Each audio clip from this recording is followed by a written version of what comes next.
Hola, buenos días, bienvenidos y bienvenidas a Capital Empresa. Hoy en nuestro espacio LexTech 5.0 abordamos un tema esencial dentro del marco jurídico y estratégico de cualquier organización, los planes de reestructuración. No se trata de un parche ni de una medida reactiva, sino de un instrumento diseñado para anticiparse, ordenar la estructura financiera y operativa y garantizar la continuidad empresarial. Hablaremos de cómo este mecanismo permite negociar con acreedores, reorientar el modelo de negocio y preservar el valor de la empresa, evitando llegar al concurso. En definitiva, planificación, estrategia y gestión responsable. Y a continuación nos moveremos hacia otro eje decisivo para competir en un entorno global: la formación de élite, la internacionalización y el tipo de talento real que las empresas están demandando hoy.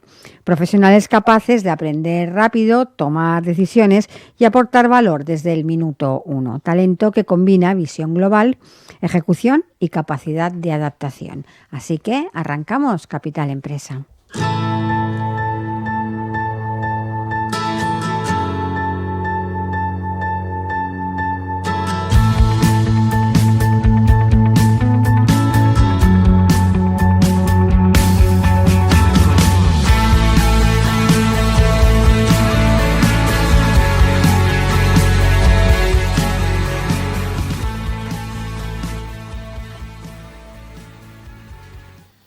Y hoy, como comentaba, en nuestro espacio LexTech 5.0 hablaremos de los planes de reestructuración como método de evitar el concurso.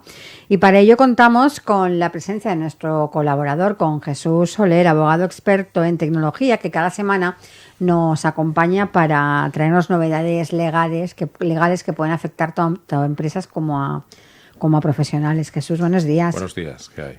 Muy bien, ¿y tú? Yo estupendo, cada día más joven. Estupendísimo. Cada día más joven, cada día más reactivo. Te lo quería decir, te veo más joven. Más reactivo, más todo.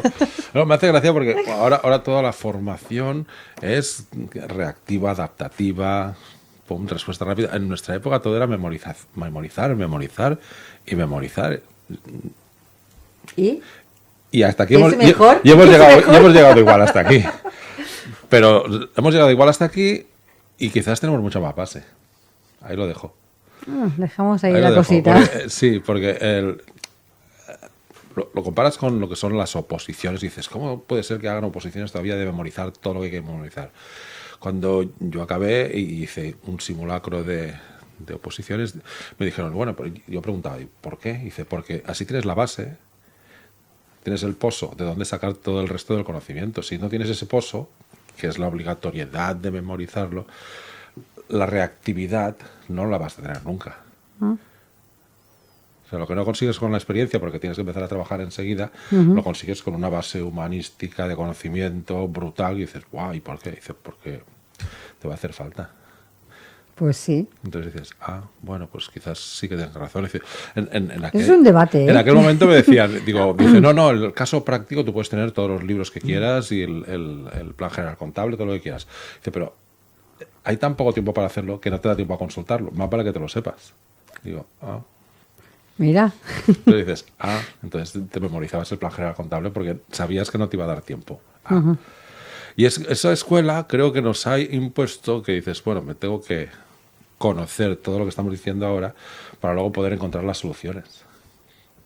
Y eso es algo que las formaciones de ahora se basan más en practiquitas y tal, pero no en tener la base. Dices, aprender haciendo, dicen, no, ahora aprender haciendo. Doing, sí, ¿no? No sé. Ahora, por ejemplo, en esto que vamos a hablar hoy, que es una forma de solucionar problemas en la empresa sin entrar con el cuchillo en la mano. O sea, ahora estamos en una época que después del verano las empresas se dan cuenta que han facturado menos, que tienen más problemas, que todo está más caro, que los créditos pues les cuesta un poquito más moverlos. Ayer decían que las hipotecas daban menos hipotecas, aunque se solicitaban las mismas. Y hay una solución dentro de la ley concursal que sale de una norma comunitaria del año 19 que permite crear una negociación con acreedores sin tener que llegar al concurso. Entonces dices, pues eso no es tan cruel como un concurso, que no nos olvidemos que los concursos en España y en casi toda Europa son instituciones jurídicas tendentes a la disolución de la empresa o de la desaparición de la empresa, de forma cruenta. En cambio... Ese es el fin, ¿no? Un concurso es el cierre. No tenía por qué. Bueno, pues casi es la siempre antigua, es el fin. Sí, acuérdate cuando éramos pequeños y hablábamos de suspensiones de pagos y de quiebras. La suspensión de pagos, quiere decir, yo dejo de pagar una temporadita para arreglar mi casa y luego sigo. Sí, y luego lo que pasa es que la suspensión de pagos venía asociada Eso siempre. es, porque la presentaban tarde. Bueno, también. Las suspensiones de pagos se presentaban tarde, mal y con nocturnidad y alevosía. Cuando te venían al despacho a presentar a decir que me hace falta suspensión de pagos, era porque ya que no había más, no había. El enfermo era terminal y no presentabas la quiebra porque te quedaba todavía peor presentar una quiebra y en cambio hacías una suspensión que acababa en liquidación. Ahora el concurso, puedes hacer concurso de continuación o concurso de liquidación.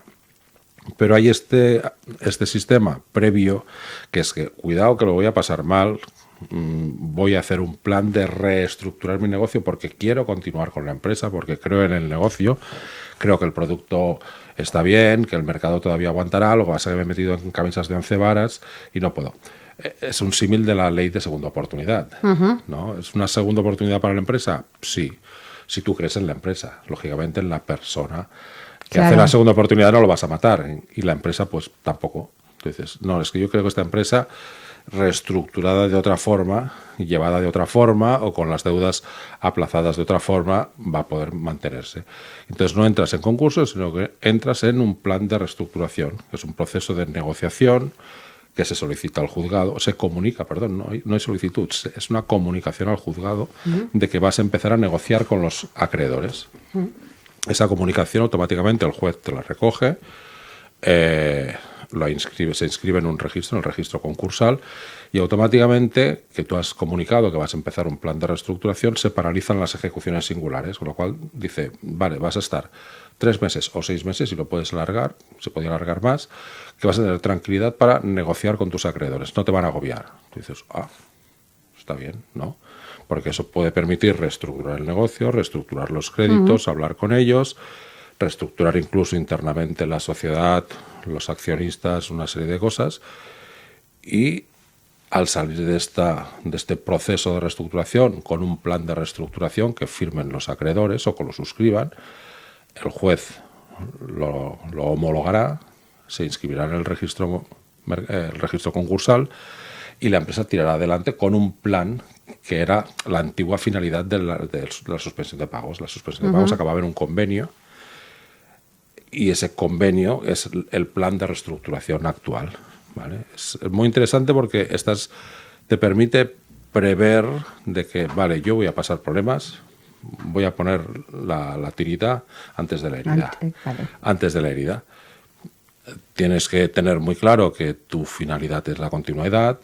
A partir de ahí tienes que ser bastante transparente con los acreedores, el prever dónde están tus límites o con qué acreedores quieres llegar a acuerdos. Puede haber acreedores que no te interesen para nada y no te interesen llegar a acuerdos con ellos y simplemente pues te voy a ir pagando, pues son acreedores pequeños de picoteo, ¿no? 500, 1000, pues oye, conforme vaya teniendo dinero te voy liquidando, o si ya tengo ejecuciones iniciadas, pues bueno, pues las voy a ir liquidando. Como se van a parar durante 6 meses, voy a picoteando. En cambio, si tienes deudas con bancos de más o menos volumen, o con Hacienda, con Seguridad Social, que estos son negociaciones que se hacen aparte, lo que te va a permitir es llegar a un acuerdo con ellos de forma de cómo vas a estructurar esa deuda a partir de este momento.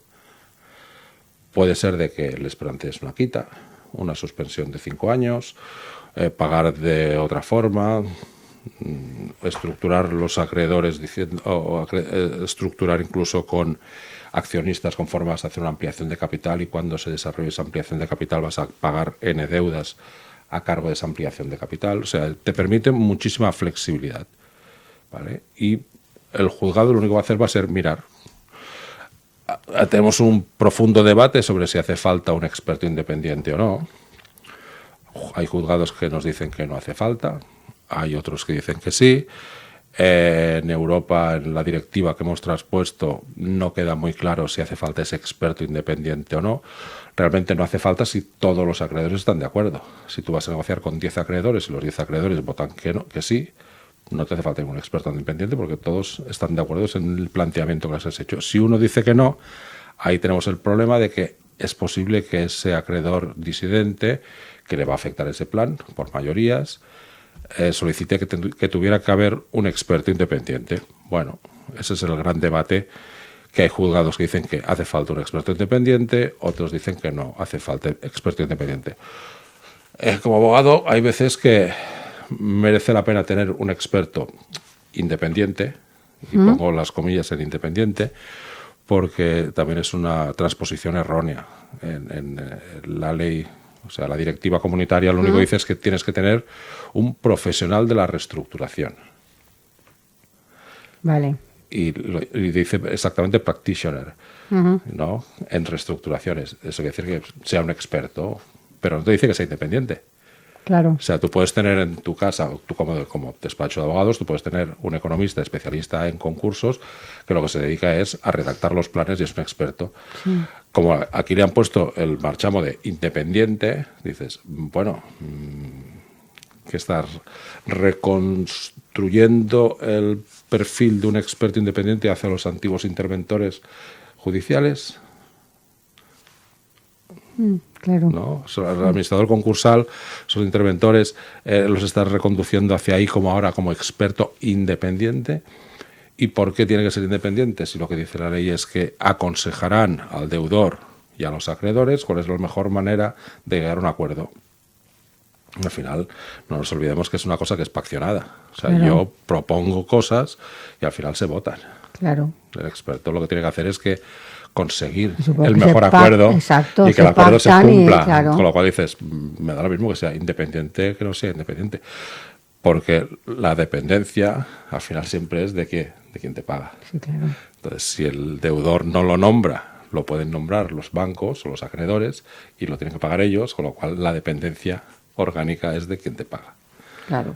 Entonces, aquí se han cubierto de gloria poniendo experto independiente.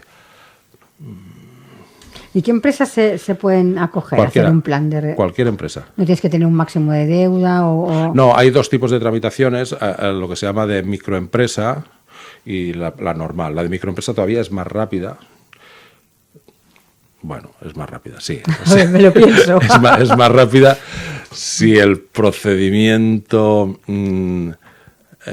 informático fuera decente. Con la informática hemos topado. Sí, con la informática hemos topado. El procedimiento de microempresa, en teoría, funciona enviando una solicitud informática a los juzgados, rellenas un formulario, incorporas un montón de cositas que te van pidiendo de una forma, un fichero muy raro, y luego al final lo envías, ¿vale?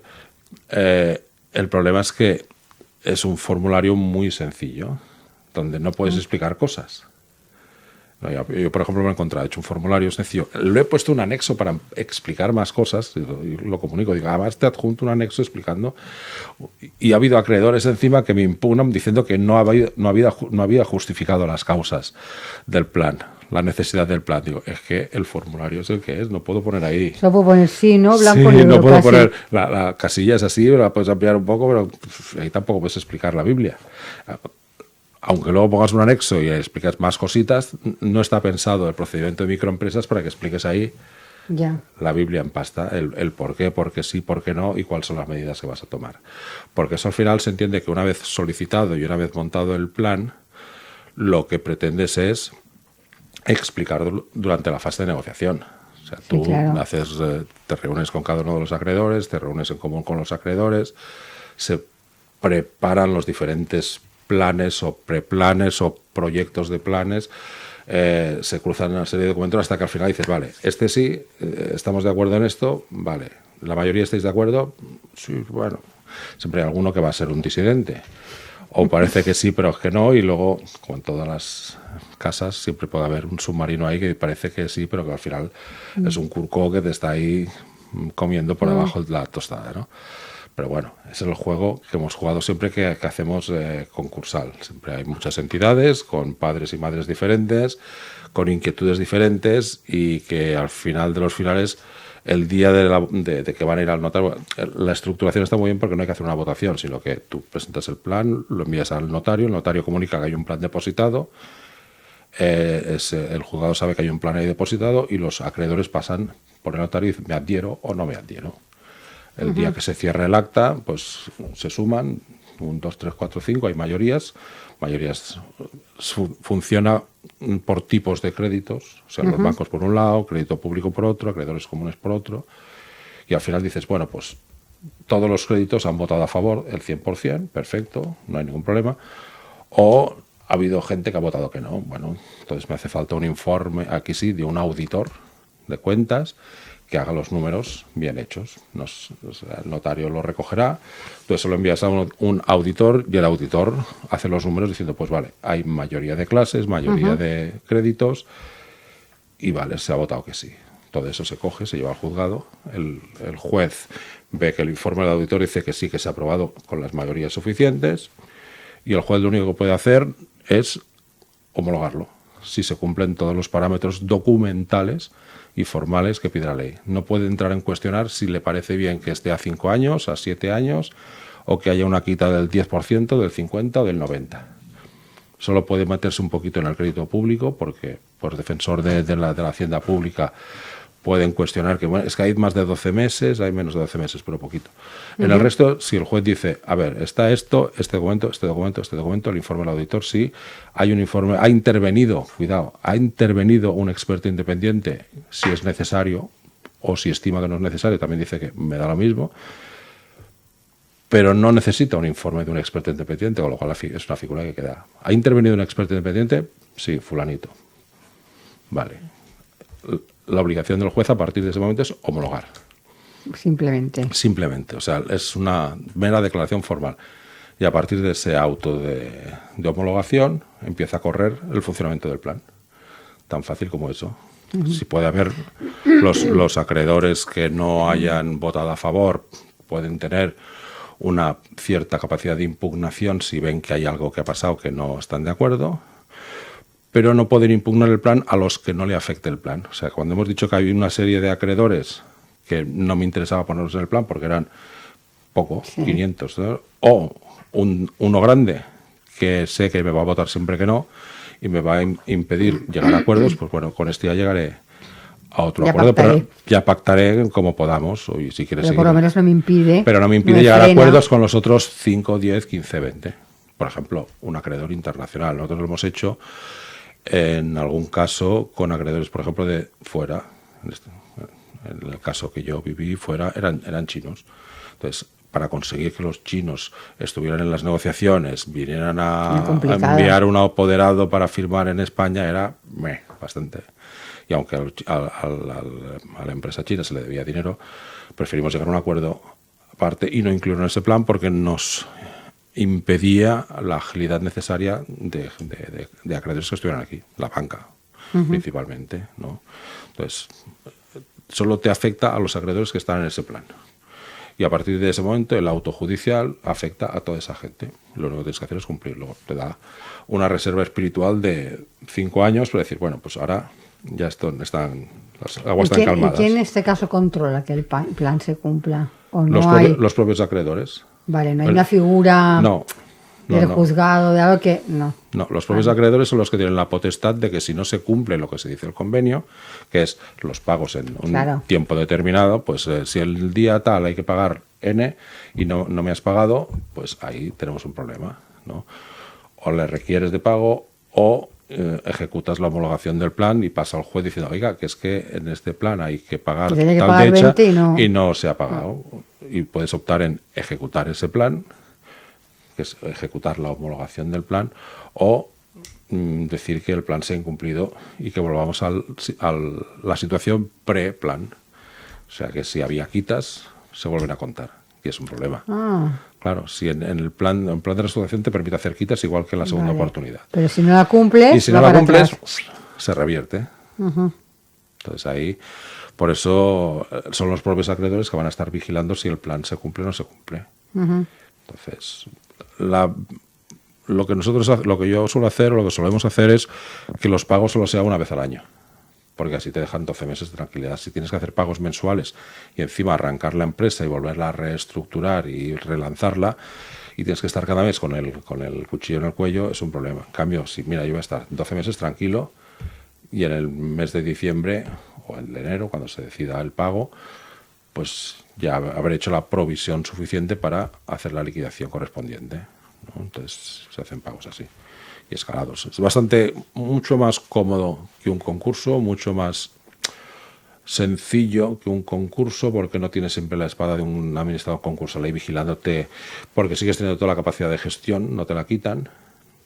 Y porque al final, de los finales, si tú lo que quieres es continuar con la empresa, lo que pretendes siempre es negociar.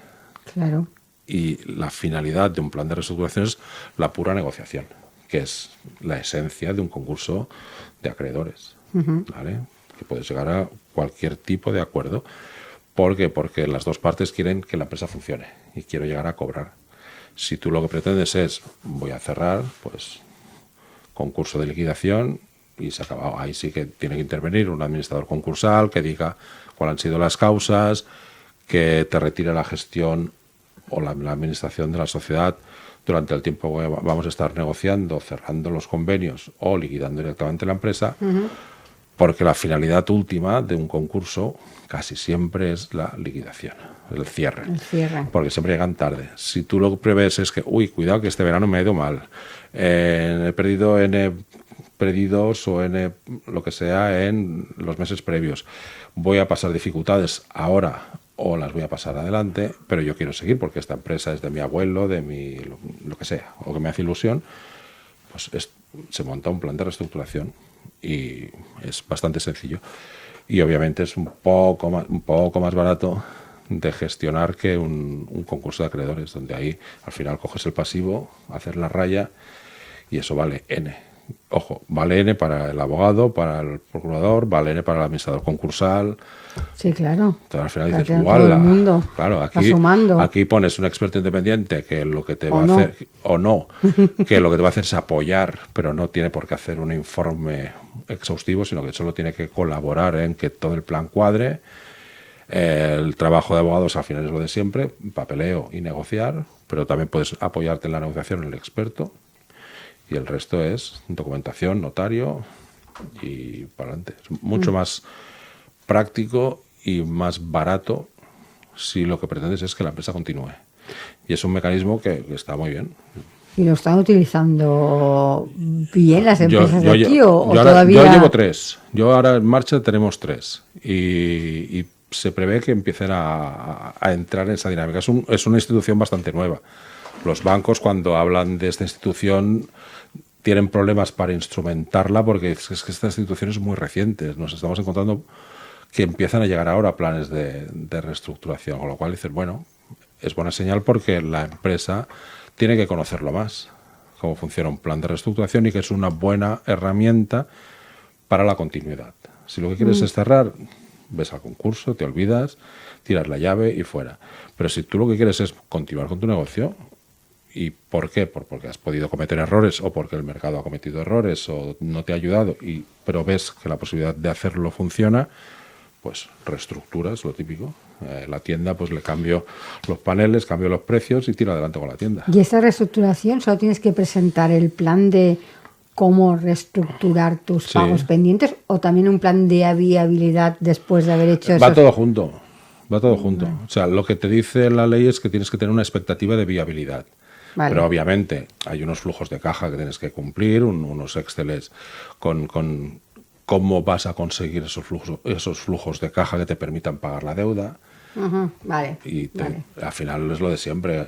Cuando tú vas a reestructurar una empresa, vas a reestructurar el marketing, los trabajadores, los proveedores, la producción. A lo mejor me hace falta un almacén más pequeño, me leí mucho como un almacén grande, me hace falta un almacén más pequeño, o me hacen falta más trabajadores, o más vendedores, o menos vendedores, o producir más, o producir menos, o en lugar de producir aquí, tengo que producir allá. Lógicamente el plan tiene que ir anexo con una justificación de la viabilidad. Si no, no tendría sentido. Si pacto unos pagos, luego no sé cómo pagarlos. Pero además de eso, los bancos te van a decir, bueno, vale, y me parece muy bonito que me pidas que en lugar de pagarme este año, me vas a pagar de aquí a 5 años o en 5 años, vale. ¿Y ¿Cómo? ¿Y cómo? Claro. Cariño mío, ¿cómo? Entonces al banco le tienes que decir, pues mira, pam, vale, ¿y cómo lo vas a hacer? Pues mira, pam. Y si ves los números, la extrapolación de los números hace que esto va a ser la curva así. ¿No? Estamos viviendo un caso nosotros en que ya estamos doblando la curva, que lo difícil cuando una empresa está así es doblarle la curva. Y cuando le empiezas a doblar la curva dices, ¡ey! Al final es verdad, estamos haciendo lo que teníamos que hacer, porque cuando le doblas la curva... y además este tipo de empresas, una vez que las reestructuras, son muy agradecidas porque la curva cuesta doblar la curva, como siempre, pero una vez que la doblas, se sube bastante. Entonces, pues mira, qué gracia. O sea, la inercia puede ser muy interesante y eso ahora tienes que creer que la empresa funcionará. Sí, claro. Y ver que sea todo viable. Eso es. No solo la ilusión, también Eso son es. los O sea, números. tienes que hacer la planificación, la visualización de que la empresa funcionará y tirará adelante. Y bueno, con empresas más o menos que llevan muchos años y que has visto que han hecho muchos ciclos, es fácil ver una empresa que ha tenido un ciclo y dice, bueno, estamos en ciclo de bajada. ¿Cómo remontaron la vez anterior? Hicieron esto, vale. Ahora, ¿cómo vamos a volver a hacer lo mismo? Pues es doblar la curva. Y es divertido. Bueno, pues es interesante esta opción. No tener que pasar por el concurso si tienes en mente mantener. Claro. Al final, el empresario lo que quiere es que su empresa se mantenga y funcione. Claro. Pues más vale cogerla a tiempo y darle la vuelta. Y al final, hoy en día tenemos medios para poderlo hacer. Antes estaba muy denostado la suspensión de pagos, porque siempre llegaban tarde. Ahora podemos llegar pronto y darle la vuelta a la curva mucho más rápido que antes. Pues Jesús, como siempre, muchas gracias por la información. Y la semana que viene más. La semana que viene hablaremos sobre el registro de la jornada laboral. Mira, ya nos adelantas el tema esta vez. Sí, porque ya ha salido de información pública el Real Decreto que quieren hacer los amigos de Podemos, del gobierno. Sí. Y ya ha salido información pública y supongo que ya tengo el texto y podremos avanzar, que quedan pocos días para que lo aprueben. Pues nada, ya tenemos los deberes para la semana que viene. Jornada laboral. Jornada laboral. Pues Jesús, hasta la semana que viene. Gracias, adiós.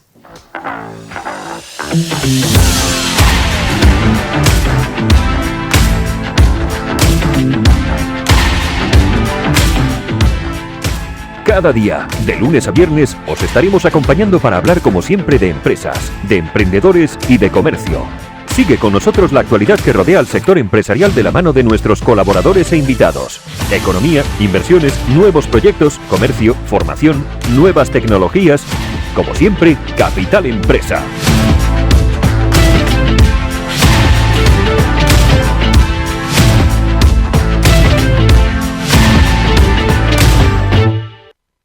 ¿Has escuchado hablar de J-Race Productions? Sí, son los magos detrás de esos vídeos tan creativos, ¿verdad? Exacto, pero no solo eso. También son expertos en vídeos musicales, organizar eventos y mucho más. ¡Wow! Suena como la solución perfecta para mi próximo proyecto. Definitivamente lo es. Deja que J-Race Productions haga tus ideas realidad. Contáctalos hoy mismo al 699-080808 y prepárate para impresionar.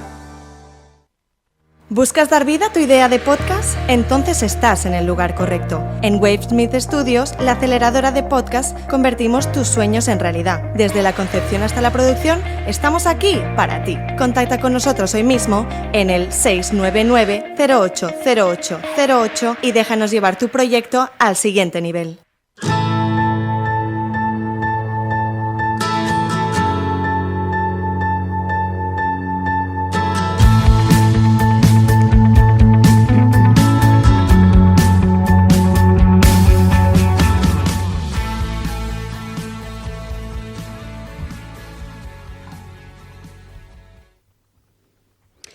Y continuamos el programa de hoy hablando de formación de élite, internacionalización y del tipo de talento que las empresas están buscando de verdad.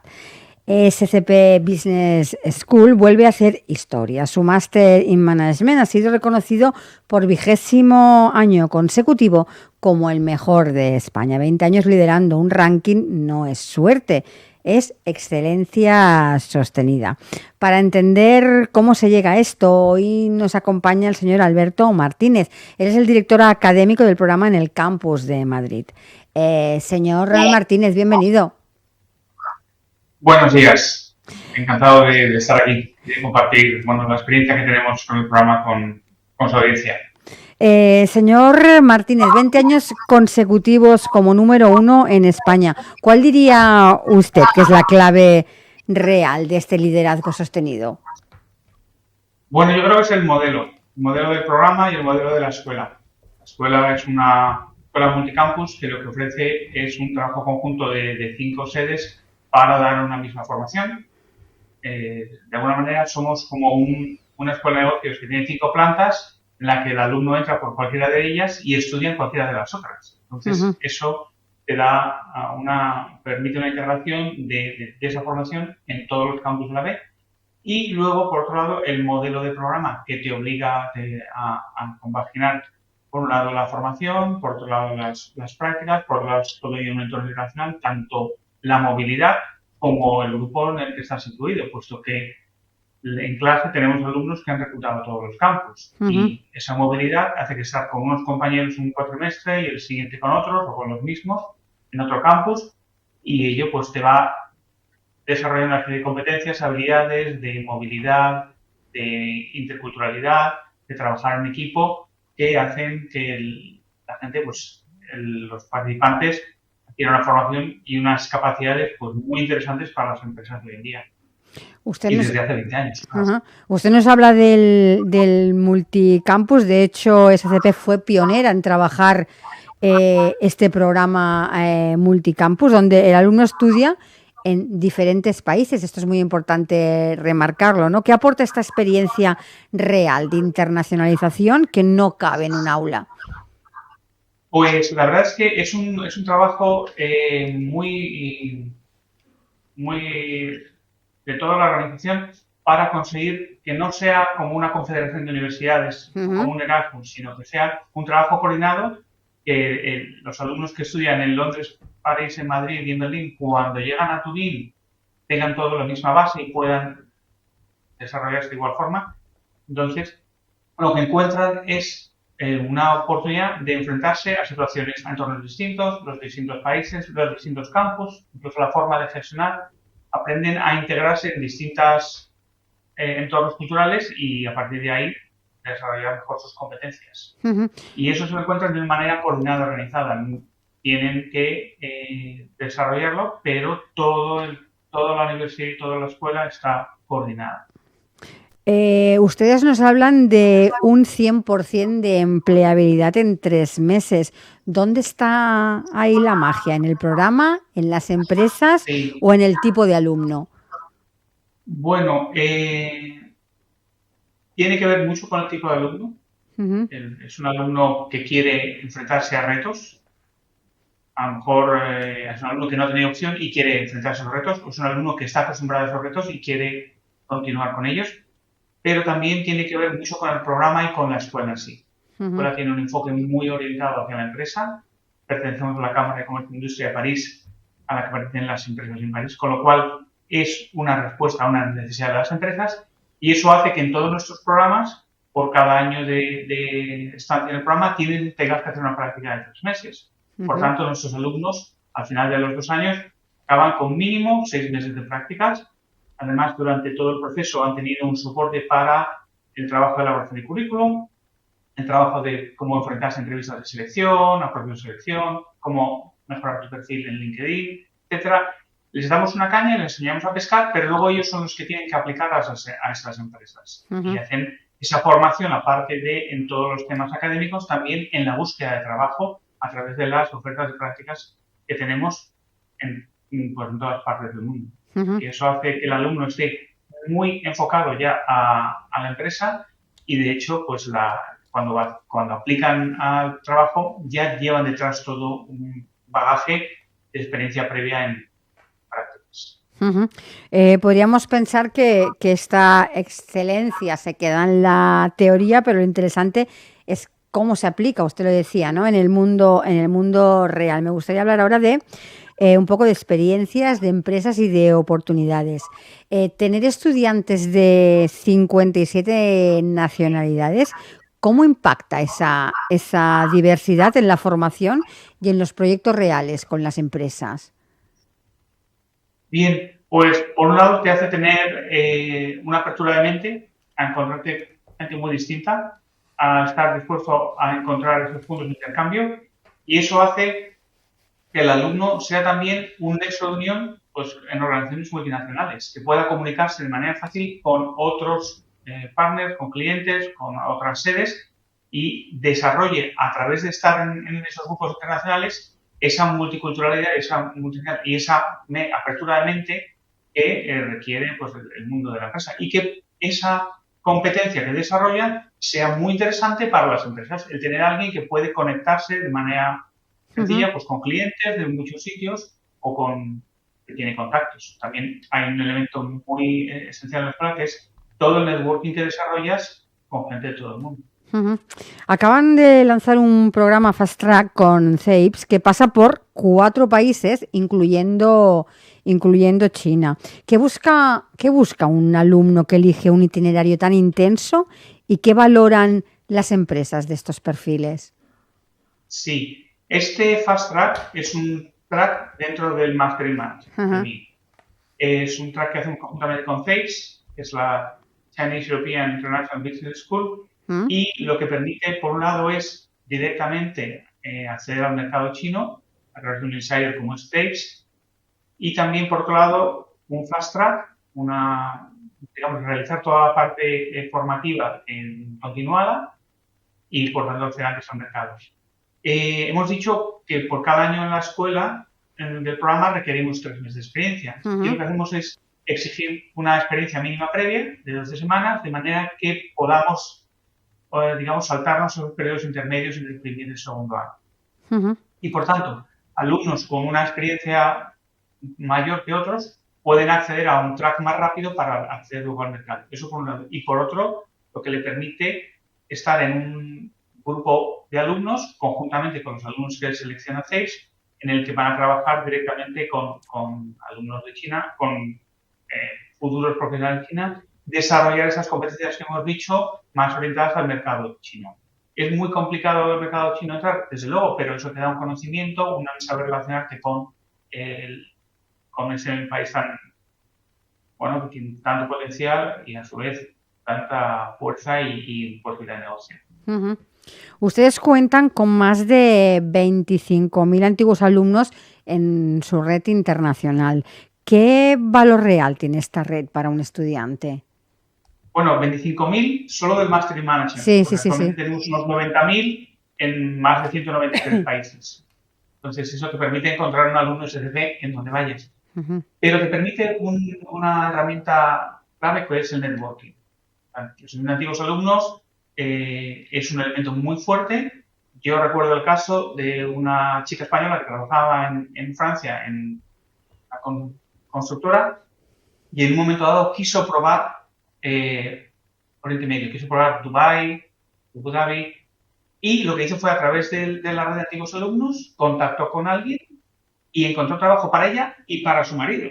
Suele ser al revés, suele ser que encuentran trabajo al marido y luego buscan para mujer. Aquí fue al revés. La chica española encontró trabajo para ella y, de paso, para su marido a través de la red de antiguos alumnos. Entonces, eso te permite contactos, el tener esos futuros puertas para oportunidades de negocio.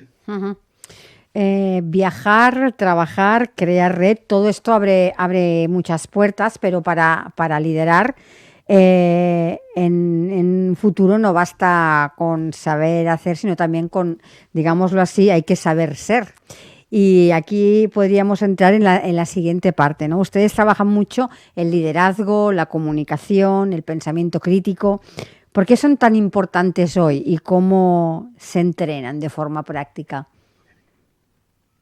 Bueno, yo creo que en un mundo en el que cada vez más las tareas iremos descargándolas en elementos de inteligencia artificial, como IA, como ChatGPT. De hecho, nosotros tenemos un acuerdo de partnership con ChatGPT. Somos una de las instituciones que tenemos un acuerdo con OpenAI como partners y, por tanto, integramos el uso de ChatGPT en nuestros programas con un enfoque de aprovechar las herramientas con la inteligencia artificial, pero sin, por ello, obviar todo lo que puede ser, pues eso que hemos dicho, esa comunicación, ese pensamiento crítico, ese cuestionarse las cosas. ¿Cómo lo hacemos? Pues trabajo en grupo que permita, pues, discutir dentro del grupo qué orientación tomar, cómo enfocar los temas, forzarlo, y te obligue a estar ahí, ser capaz de comunicar con el resto de integrantes del grupo y en algunos casos tomar ese liderazgo y en otros casos saber seguir el liderazgo de otros. Luego también el uso de herramientas prácticas, presentaciones, simulaciones que no solo sean seguir una parte teórica, sino también ponerlo en práctica y tomar decisiones, enfrentarte a decisiones muchas veces con información incompleta, que es lo que hará al final una persona de responsabilidad, tomar decisiones a veces con información incompleta. Y luego también el uso de casos prácticos, discusiones en clase que acentúen ese pensamiento crítico como un elemento diferencial que con el soporte de herramientas de inteligencia artificial pues permita ser capaz de responder a esas demandas, a esos retos que hay en el mundo profesional. Habla usted de simulaciones, de proyectos reales, de innovación pedagógica.